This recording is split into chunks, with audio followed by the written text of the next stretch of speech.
प्रिय विद्यार्थियों, मैं डॉक्टर श्रीमती कैलाश पुरोहित, सहआचार्य बाबू शोभाराम राजकीय कला महाविद्यालय अलवर राजस्थान, आपको बीए प्रथम वर्ष हिंदी साहित्य के प्रथम प्रश्न पत्र के अंतर्गत महाकवि तुलसीदास जी के पदों की व्याख्या समझा रही हूँ। तुलसी के बहुत से ग्रंथ माने जाते हैं, बहुत लिखा तुलसीदास जी ने, लेकिन इनके 12 जो है वो 12 किताबें इनकी प्रामाणिक मानी जाती है, जिसमें दोहावली, कवितावली, गीतावली और रामचरितमानस, विनय पत्रिका ये बड़े ग्रंथ हैं।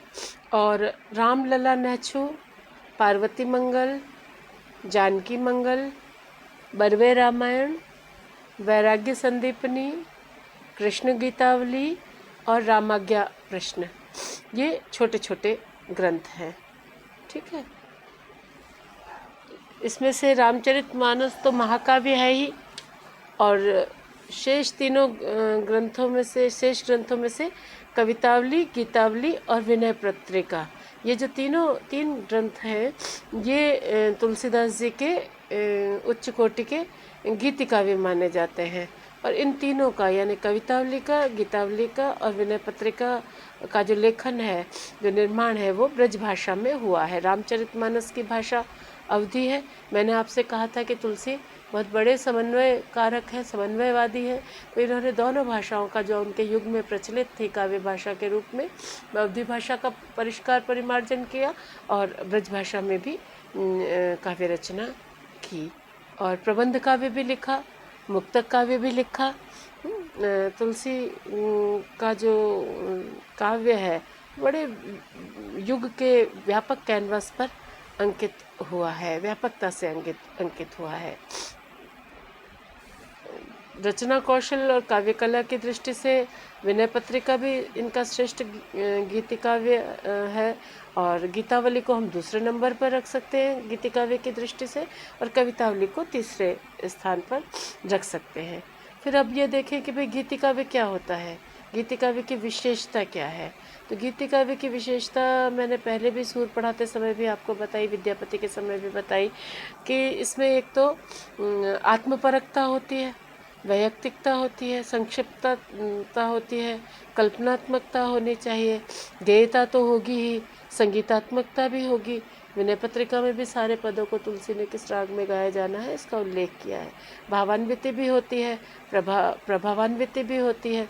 तो इस तरह से जितने तत्व हैं गीति काव्य के, वे सब हमें विनय पत्रिका के पदों में प्राप्त होते हैं। तो ये जो ग्रंथ है विनय पत्रिका, ये भक्ति रस का एक अखंड सागर कहा जा सकता है, जिसमें अवगाहन करके जो भक्त का हृदय या जो पाठक है उसका हृदय उज्जवल और निर्मल होके मानो एक असीम शांति, शाश्वत शांति का अनुभव करता है। ये एक तरह से भक्ति का अमृत है। अब इसमें कितने पद हैं?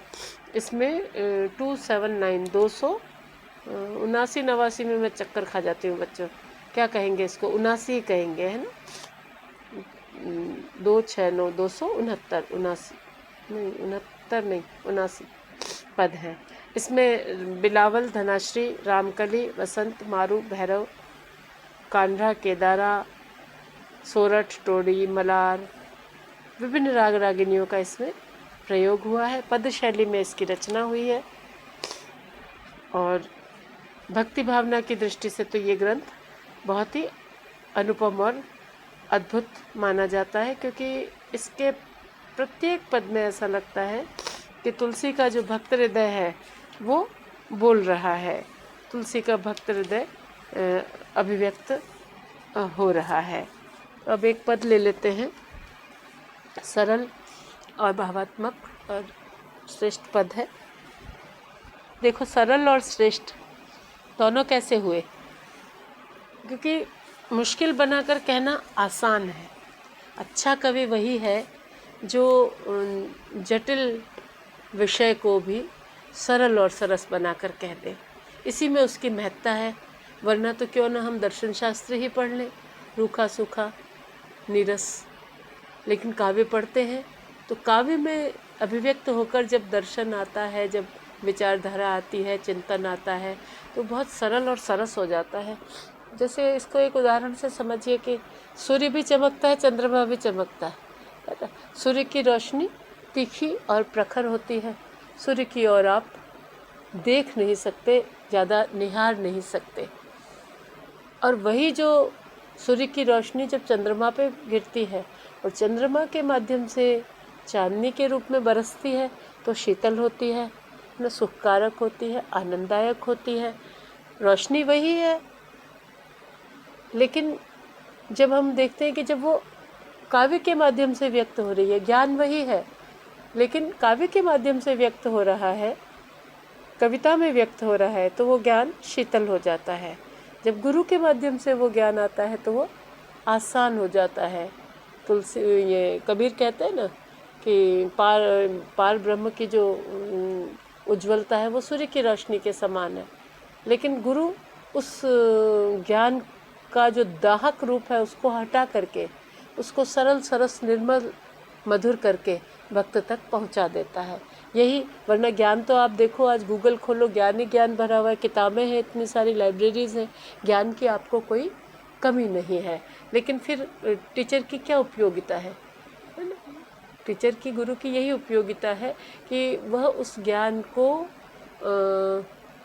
इस तरह व्यक्त करे कि वो आपको अंगीकार हो जाए, वह ज्ञान आपको हृदयंगम हो जाए, आप उस ज्ञान को ग्रहण कर लें, समझ लें, कोई बोझ नहीं रहे, ज्ञान का कोई अहंकार और आडंबर नहीं रहे, बल्कि सरस मधुर होकर वह आप तक पहुँचे। और अगर ऐसा हो रहा है तो समझिए कि आप कविता को सही तरीके से पढ़ रहे हैं। और जो ये काव्य है ये तो किसी भी तरह से आपके लिए बोझ नहीं होना चाहिए। ये बहुत सरल और सरस काव्य है। देखिए, पद देख लेते हैं। जाके प्रियन राम वैदेही, तजिए ताही कोटि बैरी सम, यद्यपि परम सनेही, तजो पिता प्रहलाद विभीषण बंधु भरत महतारी, बलि गुरु तजो कंत ब्रज बनितनि, भय मुद मंगलकारी। क्या कहते हैं तुलसी कि जाके प्रियन राम वैदेही। सबसे बड़ी बात तो बच्चों ये देखो कि उस समय में, मध्यकाल में, है ना, तुलसी ने राम का स्मरण करते हुए माता सीता का कहीं विस्मरण नहीं किया है। माता सीता को राम के साथ ही याद किया है। जैसे कालिदास शिव और पार्वती को वंदना करते हुए याद करते हैं, वागार्थाविव संप्रक्तो वागार्थ प्रतिपत्तये, वंदे जगत पितरो पार्वती परमेश्वरो। जिस तरह वाणी और अर्थ एक साथ ही रहते हैं, संयुक्त ही रहते हैं, उसी तरह शिव और पार्वती जो कि संसार भर के माता पिता हैं, उनकी मैं वंदना करता हूँ। शिव और पार्वती के युगल की वंदना करता हूँ। तो इसी तरह देखो, तुलसी भी यहाँ क्या कह रहे हैं कि जाके प्रियन राम वैदेही, जिसको राजा राम और महामाई सीता ये प्रिय नहीं है, तजिए ताही कोटि बैरी सम, उस ऐसे व्यक्ति को शत्रु के समान, करोड़ों शत्रु हों उसकी तरह, यानी भयानक शत्रु हो हमारा हो, ऐसा समझ के त्याग देना चाहिए, भले ही वह आपका कितना ही परम प्रिय आत्मीय जन क्यों न हो, है ना। आपका ऐसा कोई भी व्यक्ति, मित्र, रिश्तेदार, बंधु बांधव, है ना, जो भक्ति नहीं रखता हो राम और सीता में, जिसको राम और सीता की आराधना प्रिय न हो, उसको छोड़ देना चाहिए, शत्रु मानकर त्याग देना चाहिए। फिर क्या कहते हैं, तजो पिता प्रहलाद, उदाहरण देते हैं। प्रहलाद ने अपने पिता हिरण्यकशिपु का त्याग कर दिया था। प्रहलाद भक्त थे, हिरण्यकशिपु को यह वरदान प्राप्त था कि वह दिन में भी नहीं मरेगा, रात में भी नहीं मरेगा, है ना। अस्त्र से भी नहीं मरेगा, शस्त्र से भी नहीं मरेगा, सुबह भी नहीं मरेगा, शाम को भी नहीं, सुबह शाम नहीं था इसमें, दिन और रात को नहीं मरेगा, अस्त्र शस्त्र से नहीं मरेगा। बहुत सारे उसको वरदान प्राप्त थे। ये 3 भाई थे, हिरण्याक्ष, हिरण्यकशिपु और एक नाम और मैं भूल रही हूँ, जब याद आएगा तब बता दूंगी। कि तो प्रहलाद को, जो कि भक्त था विष्णु का, हिरण्यकशिपु ने कष्ट दिए और वह प्रहलाद को खंबे से बांधकर मारने वाला था। तब उससे पूछा कि बता, क्या इस खंबे में भी तेरे भगवान हैं? प्रहलाद ने कहा कि हाँ है। तब खंबे को उसने तलवार से काटा। तो जो ये हमारे नरसिंह अवतार माने जाते हैं विष्णु के, नरसिंह अवतार उसमें से प्रकट हुए, जो आधे सिंह थे, आधे नर थे। इस तरह उन्होंने संध्या वेला में, जब न दिन है न रात है, और अपने नाखूनों से, जो न अस्त्र है न शस्त्र है, उनसे हिरण्यकशिपु का वध किया था। तो कहते हैं कि जैसे अनाचारी हिरण्यकशिपु को प्रहलाद ने त्याग दिया था। विभीषण का प्रसंग आपको ज्ञात ही है, बताने की ज़रूरत नहीं। विभीषण ने रावण को बहुत समझाया कि सीता मैया लौटा दो, लेकिन रावण नहीं माने। और तब विभीषण को उन्होंने भरी सभा में एक लात मारी, और तब विभीषण ने घोषणा की कि मैं रघुवीर शरण अब जाऊं देहु जनिक होरी, कि अब मैं राम की शरण में जाता हूं, मुझे दोष मत देना, है ना। तो भाई को छोड़ा विभीषण ने, भरत ने मैया माता कैकेयी को छोड़ा, माता कैकेयी ने राम को वनगमन की आज्ञा दी दशरथ के माध्यम से। और जब भरत को यह पता चला तो भरत ने माता कैकेयी की यह बात मानने से मना कर दिया कि वे राज सिंहासन पर आरूढ़ होंगे। उन्होंने मना किया कि राम, या फिर बाद में राम की खड़ाऊ ला करके उन्होंने सिंहासन पर रखी, स्वयं राज्य ग्रहण नहीं किया। स्वयं अयोध्या से कुछ दूरी पर नंदीग्राम में रह करके वहीं से शासन कार्य किया, और स्वयं भी वनवासी के रूप में ही रहे। राजा बलि ने जैसे अपने गुरु शुक्राचार्य को छोड़ दिया या त्याग दिया, यानी वामन अवतार की कथा है इसमें, कि विष्णु, बलि महादानी थे, विष्णु छल कपट से बलि के पास गए वामन का रूप धर के, और कहा कि मुझे 2.5 पग जमीन दे दो। बलि ने संकल्प करना चाहा, कि झारे में से जल लेना चाहा, तो गुरु को ये लगा कि तो सारी पृथ्वी को ही हड़प लेंगे। तो उन्होंने बलि को मना किया, बलि नहीं माना, तो झारे में कीट बन के बैठ गए, ताकि जल नहीं आएगा तो संकल्प नहीं होगा तो दान रुक जाएगा, और बलि तो जो दान दे दे वो दे ही दे, वो उससे विरत नहीं होंगे, उपरत नहीं होंगे, उससे हटेंगे नहीं अपने वचन से। तो एक तिनके से कहते हैं कि उस झारे में से कीट को हटाने की कोशिश की गई, तो शुक्राचार्य की आँख में वो तिनका लगा, और शुक्राचार्य की एक आँख में परेशानी हो गई, या एक आँख खराब हो गई। तो जैसे राजा बलि ने अपने गुरु शुक्राचार्य का भी कहना नहीं माना था, और ब्रज की गोपिकाओं ने जो अपने सांसारिक पति थे उनका त्याग कर दिया था, क्योंकि वे सब लोग, ये जो ऊपर उदाहरण दिए, ये सारे लोग भगवत भक्त थे, और जो इनके रिश्तेदार थे, किसी का भाई, किसी का पति, किसी का पिता, किसी की माता, किसी का गुरु, तो जो ये भगवत प्राप्ति में बाधक लोग थे, भगवान से प्रेम न ये करते थे और न दूसरों को करने देते थे, तो इनको इन्होंने त्याग दिया था, है ना। इन सभी जो लोगों ने अपने रिश्तेदारों को त्यागा, छोड़ा, और भय मुद मंगलकारी, है ना, और लोक के आनंद को प्राप्त करने वाले हुए, मुद मंगलकारी, है ना। इनका जो जीवन था वो आनंद से परिपूर्ण हो गया, आनंद से सराबोर हो गया, आनंद से इनका जीवन भक्ति से, आनंद से श्रेष्ठता को प्राप्त हुआ, है ना। फिर देखिए आगे,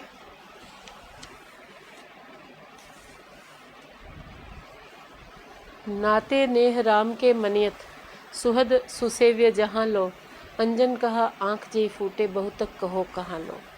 कि जहाँ तक मित्र और पूज्य जनों को मानने का सवाल है, प्रश्न है, सुसेव, सुहृद यानी मित्र, ठीक है।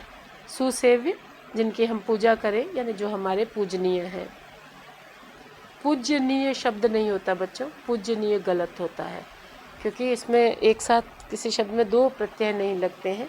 या तो पूज्य होता है सही, या पूजनीय होता है। सुसेव्य माने पूज्य या पूजनीय। जो हमारे मित्र हैं, जो हमारे पूजनीय हैं, उन सबको मित्र और पूजनीय उन्हीं को मानना चाहिए जो नाते नेह राम के मनेत, जो राम के प्रति अपनी भक्ति भावना रखता हो, राम के प्रति अपना प्रेम रखता हो। उसी आधार पर हमें उसे अपना पूजनीय मानना चाहिए, या अपना बंधु मानना चाहिए, अपना मित्र मानना चाहिए। अंजन कहा आँख जे फूटे, बहुतक कहो कहाँ लो।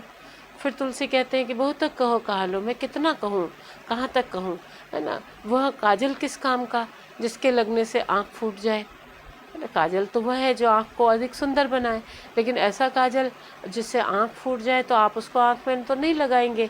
तो इसलिए ऐसे रिश्तेदार का क्या लाभ जो मनुष्य के, जिसके रिश्तेदार रहने से मनुष्य के लोक और परलोक दोनों ही बिगड़ जाए। इसलिए मैं इस बारे में, इस संबंध में वो कहते हैं तुलसी कि मैं ज़्यादा क्या कहूँ, कहाँ तक कहूँ। यही सत्य है कि ऐसा काजल व्यर्थ है जिसके लगाने से आँख फूट जाती हो। ऐसे संबंधी किसी काम के नहीं जो राम के प्रति हमारा प्रीतिभाव उत्पन्न नहीं होने देते। तुलसी सो सब भांति परम हित, पूज्य प्रांते प्यारो, जासो होए स्नेह राम पद, ए तो मतो हमारो।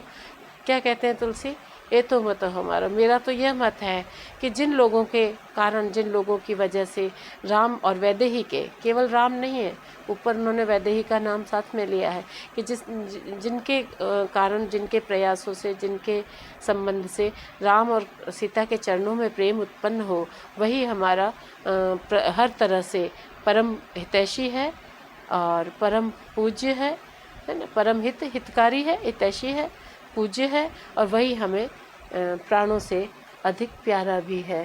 संसार में वही लोग, तुलसी कहते हैं कि मेरी दृष्टि में मेरे हितैषी और मुझे प्रिय हैं, जिनके संसर्ग में, जिनके साथ रहने से हमारे भीतर श्री राम के चरणों के प्रति, राम और वैदेही के चरणों के प्रति आसक्ति उत्पन्न हो, राम और सीता के प्रति हमारी भक्ति बढ़े। ठीक है ना। अब इस पद में विशेषता क्या है, कुछ इसके बारे में टिप्पणियां हैं कि इसमें एक तो राम और सीता की अनन्य भाव की व्यक्ति की बात कही गई है, और दूसरा ये कहते हैं कि ये पद तुलसीदास जी ने मीराबाई को लिखा था, है ना। इसमें ये जनश्रुति मिलती है, जैसा मैंने कहा कि इनके ऐतिहासिक प्रमाण पुष्ट नहीं है, लेकिन जनश्रुति है कि जब मीराबाई को उनके पति, ससुर और अन्य संबंधियों ने भक्ति से हटाना चाहा, दूर करना चाहा और बहुत दुखी किया, तो मीरा ने अपने उस समय के जो महाकवि तुलसीदास जी को अपनी समस्या लिखकर भेजी पद के माध्यम से, और उस पद के उत्तर में तुलसीदास जी ने मीराबाई को यह पद समाधान के रूप में भेजा कि उस सारे संबंधियों को छोड़ दो जो तुम्हारे भक्ति भाव में बाधा बनते हैं, है ना। अब ये इसमें जो पद भी मिलता है, अब कितना ये प्रमाण पुष्ट है ये नहीं पता, इतिहास पुष्ट कितना है ये नहीं पता, क्योंकि ये भी कहा जाता है कि मीराबाई की मृत्यु के समय तुलसी केवल 12 वर्ष के थे। लेकिन इस पद को देख लीजिए, एक बार सुन लीजिए। स्वस्ति श्री तुलसी गुणभूषण, दूषण हरन गुसाई, 12 बार प्रणाम करो, अब हरो ही शोक समुदाई। घर के सजन हमारे जेते, सबनि उपाधि बढ़ाई, उपाधि कष्ट दुख। साधु संग अरु भजन करत मोहि, देत कलेस महाई। बालपने ते मीरा कीनी, गिरधर लाल मिठाई। सो तो मिठाई मिताई मित्रता, है ना। बालपने ते मीरा कीनी, गिरधर लाल मिताई। सो तो अब छूटत नहीं क्यों हूँ, लागी लगन बरियाई। मेरे मात पिता के सम हो, हरि भक्तन सुखदाई। हमको कहा उचित करीबो है, सो लिखिए समझाई। तो कहते हैं कि मीराबाई का ये पत्र प्राप्त होने पर तुलसी ने उन्हें लिखा, सो पठियो गुसाई समाचार, जिमि लिखी होती निज गति विचार। और फिर ये जो पद है, जाके प्रियन राम वैदेही, कहते हैं कि ये पद तुलसी ने मीराबाई के लिए लिखा। चाहे प्रमाण पुष्ट न हो, लेकिन ये तो पुष्ट है कि तुलसी को राम और सीता के प्रति अनन्य भाव की भक्ति थी। अंजन कहा आँख जे फूटे, है ना। क्या कहते हैं तुलसी, यहाँ विशेषता क्या है कि थोड़ा सा आकर्षण बढ़ाने के प्रयत्न से यदि अज्ञान अथवा मोह बढ़ता है तो वो प्रयत्न व्यर्थ है ना। बलि गुरु त्यजो, ये मैंने कहानी आपको वामन अवतार की बता ही दी थी। तो इसमें विभिन्न अवतारों के माध्यम से जो उद्धार कार्य विष्णु ने किए और किस तरह विष्णु के भक्तों ने अपने निकटस्थों का परित्याग किया, इस बात का वर्णन है। और क्या विशेषता है इस पद में, देखते हैं।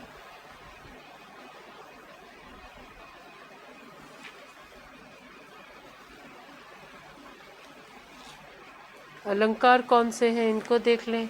उपमा है, बैरी सम तजिए ताही कोटि, बैरी सम, बैरी के समान उपमा अलंकार है। तजो पिता प्रहलाद विभीषण बंधु भरत महतारी, दृष्टांत है इसमें। परम हित पूज्य प्राण ते प्यारो, ये जो अंश है पद का, इसमें परम हित पूज्य प्राण ते प्यारो वृत्यानुप्रास इसके अंतर्गत हमें दिखाई देता है।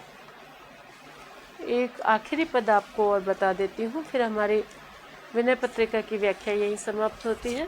कवितावली में से कुछ अंश आपके पाठ्य पुस्तक में है। कवितावली अलग ग्रंथ है और उसको हम अगले व्याख्यान से प्रारंभ करेंगे।